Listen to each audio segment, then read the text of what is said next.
Swarupa Isha Jagatisha Akhilananda Swarupa Isha Mahesha Brahmananda Swarupa Isha Jagatisha Akhilananda Swarupa Isha Mahesha Brahmananda Swarupa Isha Jagatisha Akhilananda Swarupa Isha Mahesha Brahmananda Swarupa Isha Jagatisha Akhilananda Swarupa Isha Mahesha Brahmananda Swarupa Isha Jagatisha Akhilananda Swarupa Isha Mahesha Brahmananda Swarupa Isha Jagatisha Akhilananda Swarupa Isha Mahesha Brahmananda Swarupa Isha Jagatisha Akhilananda Swarupa Isha Mahesha Brahmananda Swarupa Isha Jagatisha Akhilananda Swarupa Isha Mahesha Brahmananda Swarupa Isha Jagatisha Akhilananda Swarupa Isha Mahesha Brahmananda Swarupa Isha Jagatisha Akhilananda Swarupa Isha Mahesha Brahmananda Swarupa Isha Jagatisha Akhilananda Swarupa Isha Mahesha Brahmananda Swarupa Isha Jagatisha Akhilananda Swarupa Isha Mahesha Brahmananda Swarupa Isha Jagatisha Akhilananda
Swarupa Isha Jagadisha Akhilananda Swarupa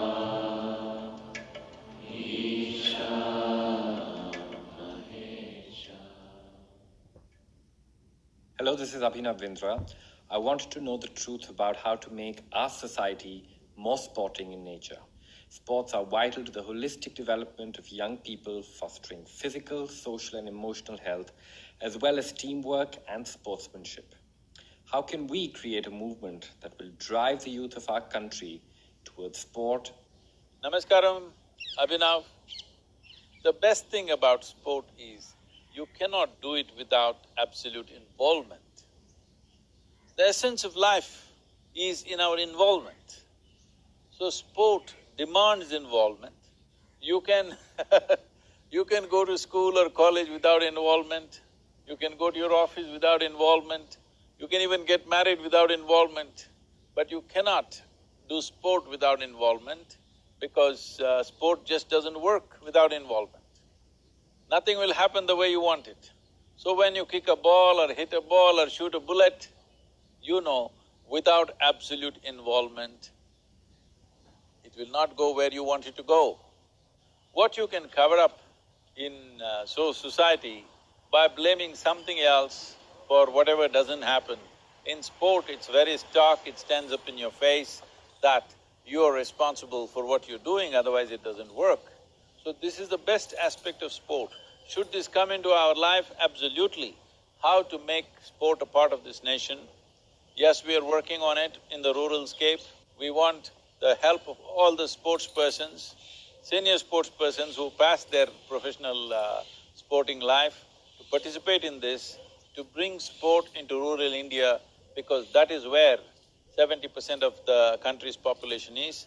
We are conducting what is called as Gramotsavam, where thousands of villages are participating in the sporting activity. We need to bring this to the entire country. Without making rural India involved in sport, India cannot become a great sporting nation.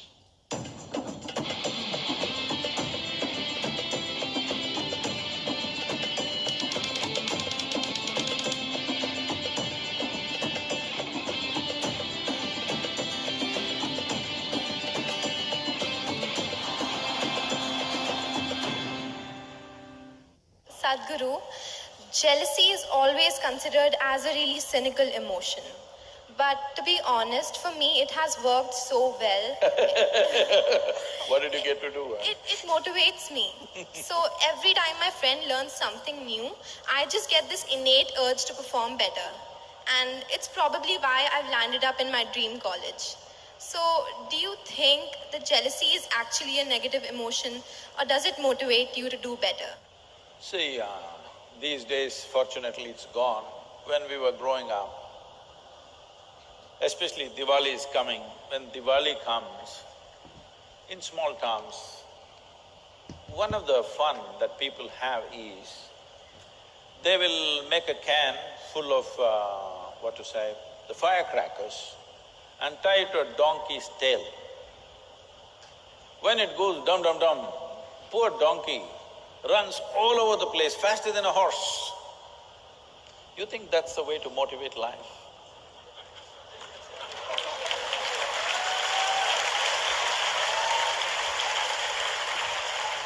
There are better and more intelligent ways of doing things. Well, when you feel like your tail is burning, you may run.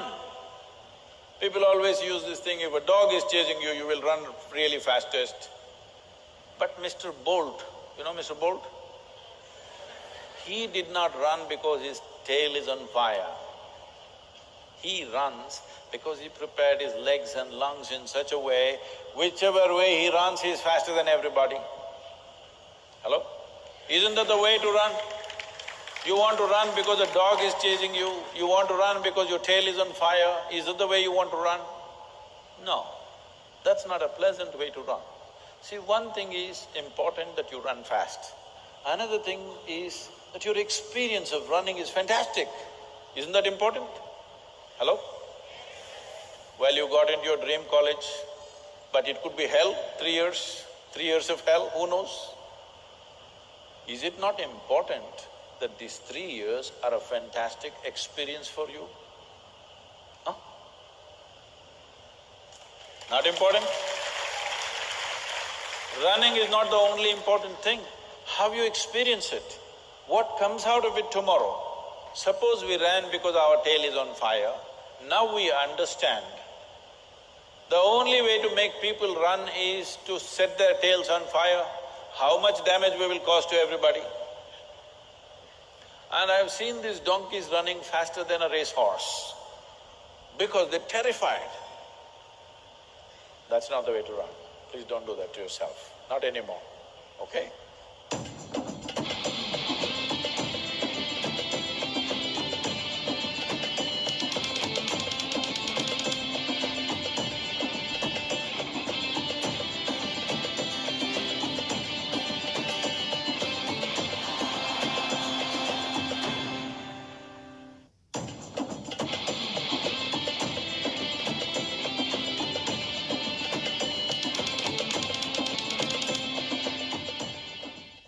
My question is on grief. We all know our philosophies tell us that we should be balanced and treat joy and sadness with the same detachment. But what if you experience grief that's beyond your capacity to bear? What if you lose someone who you truly admire? How do you handle grief? Let us understand this. This is not to belittle anybody's loss, but I want you to understand this, that grief is always about loss. Loss means that we lost something. It is not about somebody's death. People can grieve loss of possession, positions, or even professions. So it's essentially about that an individual human being lost something. When it comes to people, if we lose them to death, the significance of this loss is that it cannot be replaced. Possessions can be replaced, positions can be replaced, money and wealth can be replaced, but when we lose a person, we cannot replace. So the grief becomes more profound in this case. This is happening to us simply because we have built our persona like a collage. Who we are is because of what we possess, the positions that we hold, the relationships that we hold and the people who are in our lives. If any one of these things fall out, it leaves a vacuum in our persona. This is what we are suffering. So it's very important that our relationships come from the basis of our fullness, not as an instrument to fill our life with a relationship. If you use a relationship to make yourself complete, then when you lose it, you become empty. If you form a relationship because you want to share your fullness, then there will be no grief. When we lose somebody very dear to us, all this may not work. This looks like trivializing one's loss. So this must be cultivated throughout our life, that who we are is not determined by what we have in our lives. Who we are decides what we have in our lives. This must happen to every human being. This is what spiritual process means.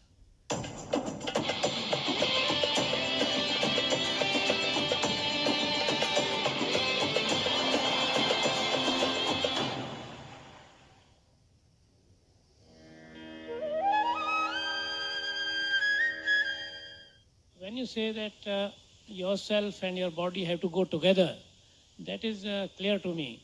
But like mind goes somewhere else. Mind doesn't go with you all the time. You are sitting here, but mind can be elsewhere.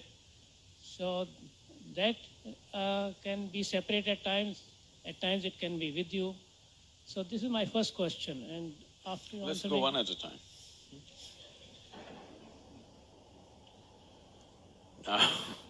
Your mind also doesn't go anywhere. It is here thinking about something. Does it go somewhere? Your mind doesn't go anywhere. It is here and thinking about something else, but still it is here, isn't it?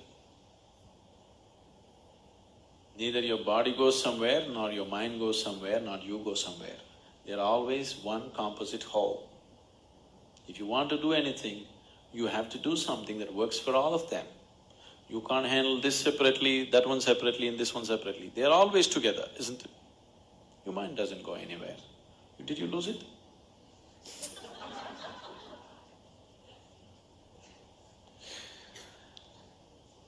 It is just that you're being deceived by the imagination of your mind.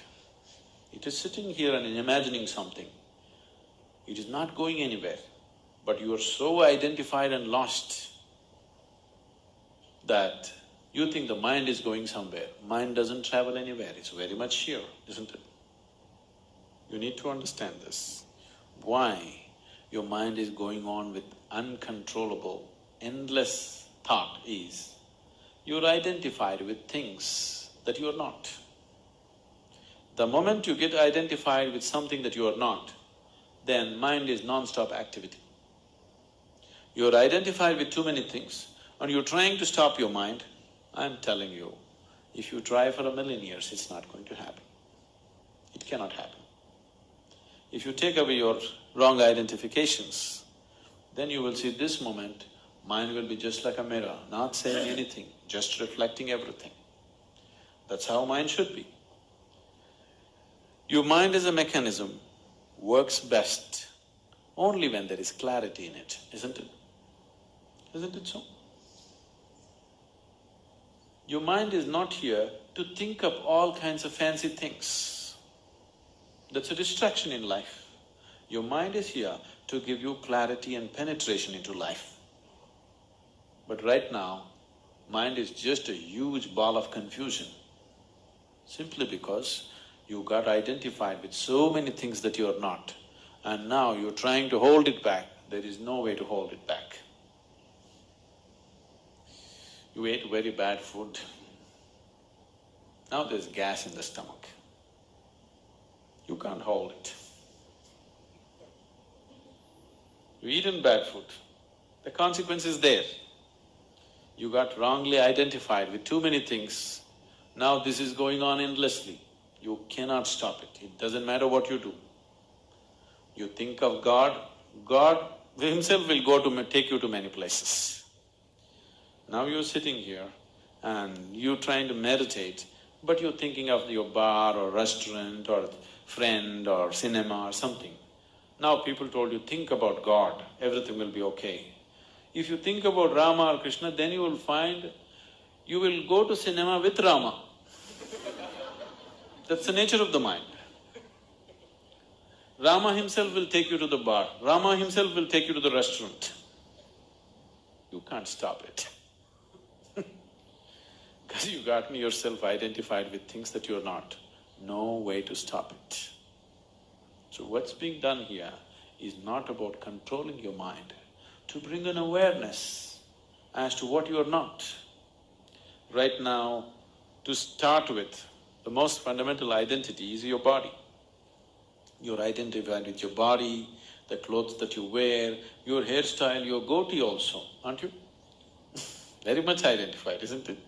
Your wife, your children, your family, your education, your religion, endless number of identifications. With all these identities, you want a quiet mind? There's no such thing. That's why we gave you a simple device called Shunya, where you create a little distance from the mind. Once distance happens, even if it's a noisy mind, still it doesn't matter. Disengaging from the mind. Once you're disengaged from the mind, you're disengaged from all identity, because it's the mind which manufactures identifications, isn't it? So, don't think of all kinds of things. Just employ the device. Things will happen. Things that you have not imagined will happen.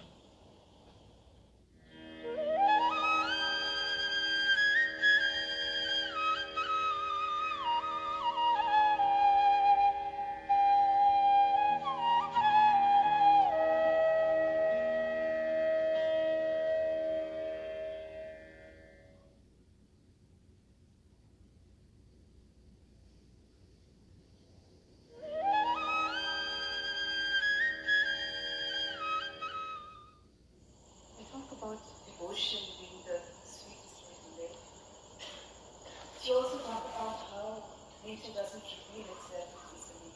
What is this, nature? Does not reveal itself easily. It takes heartbreaking sadhana to realize the truth. So my question is devotion enough? Are you asking this question as a woman or as a banker? As a woman, If you're a woman, devotion is enough. If you're a banker, we need to do head-breaking, heart-breaking sadhana. I want you to understand how difficult the spiritual process is going to be for you is determined by you, not by nature and not by your guru. The nature or the existence or the creator and your guru are seeing how to make it as easy as possible, as simple as possible, as quick as possible. Because if you take time, it's not a question of your life going waste, it's a question of my life going waste. If you don't make it, it's not a question of you failing, it's a question of me failing. You see, I don't like to lose. You can see that. I don't like to be on the losing side, you can see that. You must see how I drive on the street, I don't like to be on the losing side. If you're here as a woman, it's very simple. But you're so many other things. Foreign banks are difficult to handle because there are hidden clauses. In every agreement we sign, there's a hidden clause. You print it in microprint that it takes a lifetime to read them. So most people sign them without reading them. So wipe out all the hidden clauses. Just be here as a woman, very simple. If you're here just as a man or just as a woman, that's it takes. It doesn't take all this talking and nonsense and rubbish. If I just do this, you should just be there. So, devotion is another dimension of intelligence, which unfortunately today's world has lost out on. Now that little boy who's playing violin, he's just 16 years of age. He's not very far between the genius… he's not very far behind the genius of his father. He's pretty right there. It's going to take very little time for the boy to catch up. That has come not because of training, that's come because of simple devotion. You see how he sits? See how he sits next to his father with great amount of love and devotion. You look at his eyes, he looks at his father with that kind of love and devotion. In that, learning happens in a completely different way. There was a fabulous saint. In Andhra Pradesh, there is no home in Andhra Pradesh who will not have at least a little book about this saint. His name was Vemanna. His name was something else, they called him Vemanna. So his name is Vemanna. So he was with his guru. And this boy is little dim. He's a dim companion. He's such a simpleton, can't get anything straight. I have a lot of them like that. And they're doing great. They can pull off anything. It is the intelligence one, it's people who think they are intellectually smart who are getting all tangled up in Isha. Simpletons are doing great. Somebody else may think he's nothing, but just see the result he's creating, it's fantastic. So, this is the simple time. Everybody, he's butt of everybody's jokes. One day, but the guru takes kindly to this boy because He's not smart like others. So one day Guru has an important function or an event to go to, so he goes to the river for bath and his clothes folded. He tells the boy, you hold the clothes in your hand, stand here, don't keep it down because the ground is wet and it'll get soiled. Don't keep it down. Just hold it, that's all. So the Guru went in to take his ritual dip and wash himself, and when he came out, the boy had kept it down. The clothes were soiled. And he kept it down because when the Guru looked like this, he thought he needs something and he kept it down and ran to the Guru. He's simple, one thing at a time. He cannot handle two things at a time. Because these are two things, clothes and Guru. Two is complicated. And the Guru looked at this. Now he has to go somewhere, his clothes are soiled, and he told him repeatedly, don't keep it down, don't keep it down, and he keeps it down. So he gave him a little chalk and he told him, you fool, there's nothing else you can do. Sit here and write just Rama, Rama, Rama on this rock, nothing else. You can't do anything better. Just do this. Hope grace will descend on you. Just sit here and write Rama, Rama, Rama, just over and over again on the same place. The boy felt so ashamed, so pained, because he let down his Guru. He told him so many times, but somehow he cannot get it.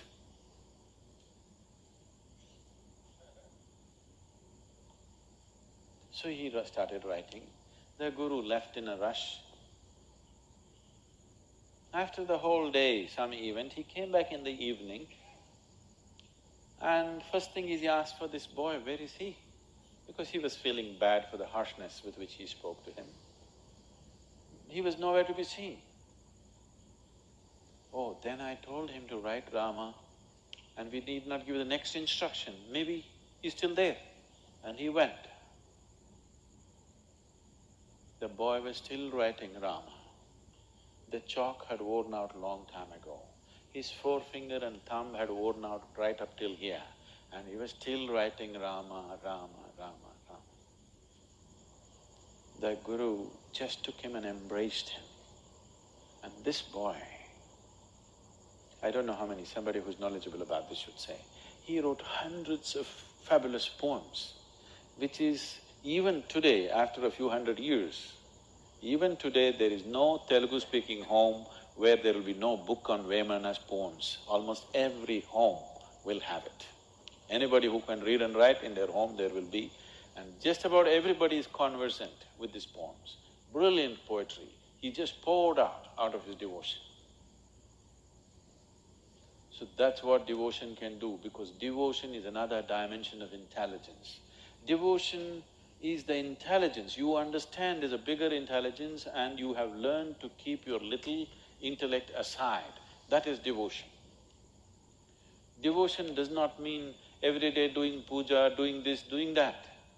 Devotion simply means your involvement with life is so absolute that even you don't matter anymore. Your involvement with what you have taken up is so absolute that who you are does not matter, then you're a devotee. Devotion means you're devoid of yourself. That's devotion.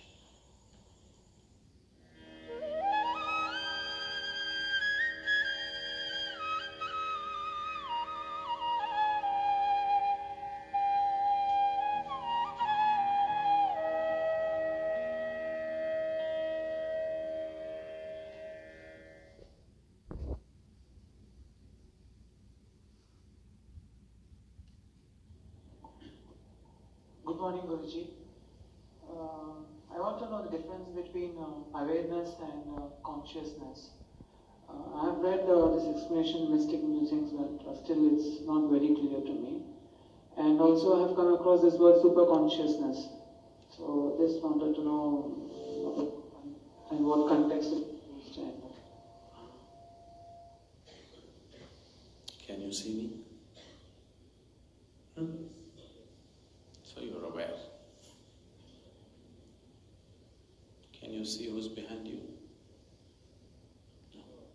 So your awareness was only one half, the other half is not there yet. So that's all. Don't get muddled up with all these words. Awareness, consciousness, superconsciousness. There's no such thing. And there is no awareness either. What you call as myself is a certain awareness, isn't it so? Only because you're aware, you exist, isn't it so? Yes or no? If all your awareness is gone, you don't exist. At the same time, to what extent you're aware, only to that extent you exist.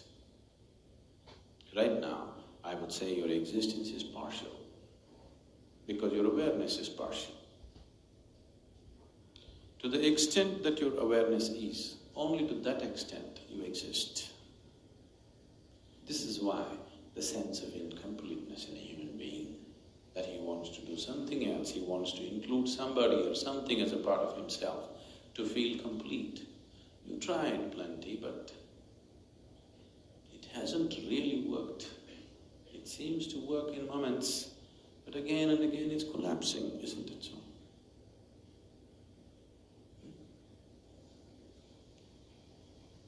See, broken affairs people, they're all saying, yes, yes.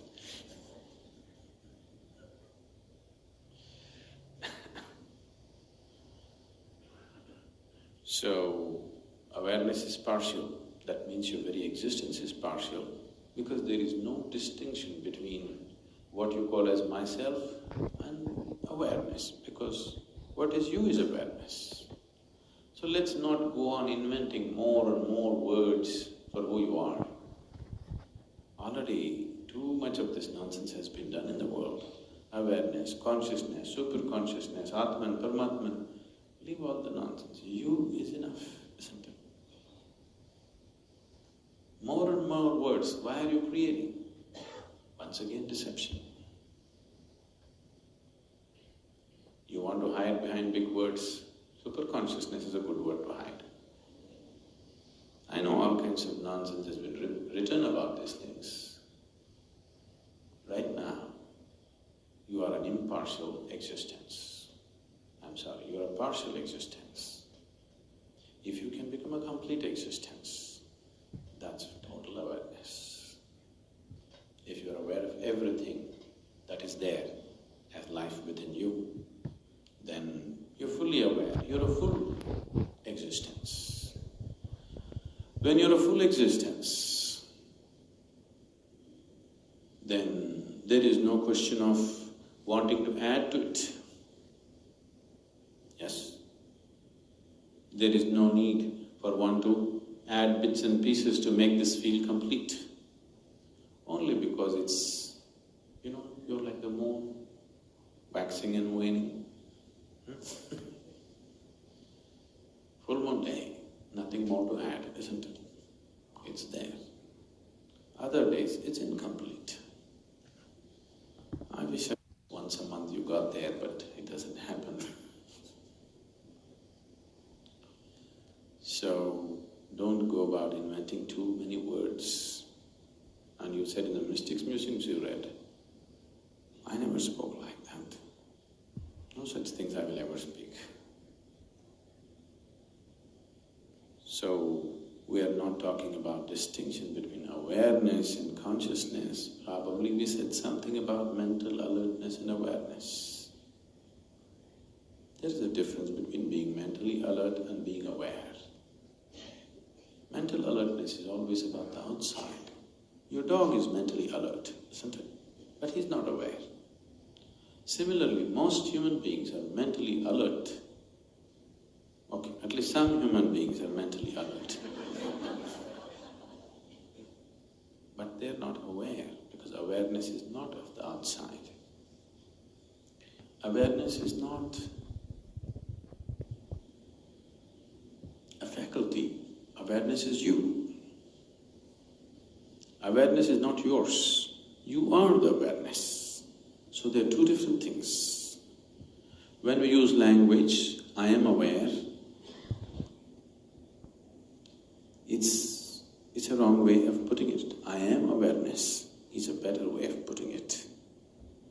Whichever way you put it, it will not get there, the language. But it is nearer. I am awareness is much nearer than I am aware. But when we speak, we are always talking in terms of whether you are aware or not aware. That's why more you listen to all these talks, more confused you will become. The more confused you become, we are hoping you will become more thirsty to know. The more thirsty you become, the chances of knowing are closer. Make this the year you take the next step in your education toward the career you want. Apply by January 31st and we'll waive your application fee. Learn online. Classes start soon.